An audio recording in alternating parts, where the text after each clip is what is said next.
ஒரு பெரிய கோட்டையில் ஒரு இளம் பிரின்சஸ் வாழ்ந்தாள். ஐயோ, என் பந்து! நான் உன் பந்தை மீட்டு தரலாம். நீ நீ யார்?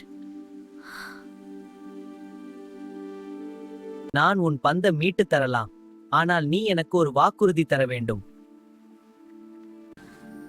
உனக்கு என்ன வேண்டும்?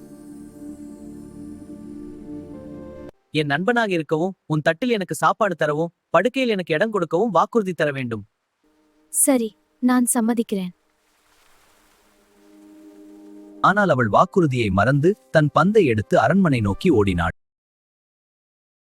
உன் வாக்குறுதியை நினைவில் வச்சிருக்கிறியா?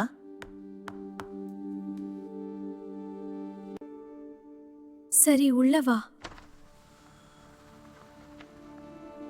அவளது படுக்கையில் படுக்க வைத்து தட்டில் உணவு தந்தாள்.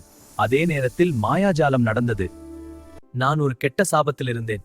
தயக்கமில்லாமல் நீ வாக்குறுதியை நிறைவேற்றியதால் சாபம் முடிவடைந்தது. இளவரசி தனது வாக்குறுதியை நிறைவேற்றுவதன் முக்கியத்துவத்தை உணர்ந்தாள். முடிவில் அவர்கள் மகிழ்ச்சியாக வாழ்ந்தனர்.